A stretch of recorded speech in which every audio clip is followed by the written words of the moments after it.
Hey, it's Dougie Fresh here in the flesh, giving my best to the last breath. I'm just working out here with my buddy Ross. Ross works for Warrior Transformations, me and Mark Dama. And I'm doing the bench press, I'm working out chest. And I was at the Tai Lopez event, and I forget who said it. It might have been Dr. David Buss. No, it was Tai Lopez. Tai Lopez said it. He said, I think we looked it up too. So when you're working out, right? I'm doing the bench in this case.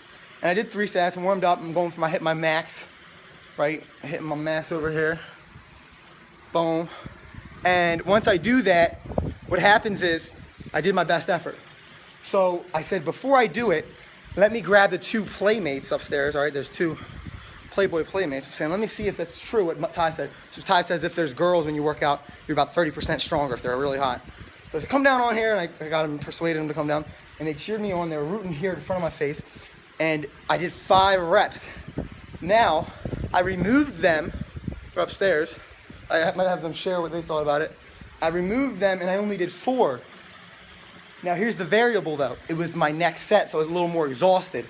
So let's see what they think. So my hypothesis was correct. My hypothesis was proved and proved my point. It was neutral, just about neutral. It was slight at anything. So Holly, what'd you think of that experiment? Good times, bro. It was good times. Mad experiment mode.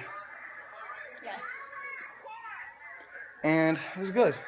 So I did it again, and I ended up having 4 reps. So it had not really any difference. Slightly to none. Yeah. So CJ, what did you think of it? That was awesome.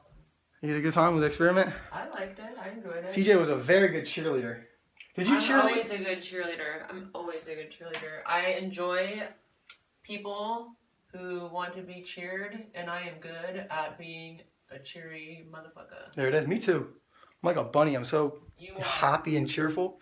So yeah, try experiments. The point of this is to get in mad experiment, mad scientist mode. And the real purpose of this was to get into the habit of speed of implementation. See, it's creating neural connectivity. It's rewiring myself to do it more often. Where I learn something, I implement it right away. Even if it's something crazy that's a little preposterous, I'm still gonna do it. Not for the experiment, but for the benefit of making it a habit. Now, I just watched the Elliot Hulse video, and Elliot Hulse, he's talking about, instead of calling it a habit, call it a ritual. So rituals make it more meaningful. It's more significant. You're more focused and you're more conscious of everything you do. You might bring more sensitivity and awareness and gratitude toward it. Like you pray for food before you eat. It's gonna heighten the meal. Even with sex, it's gonna magnify the experience if you light the candles and put on music.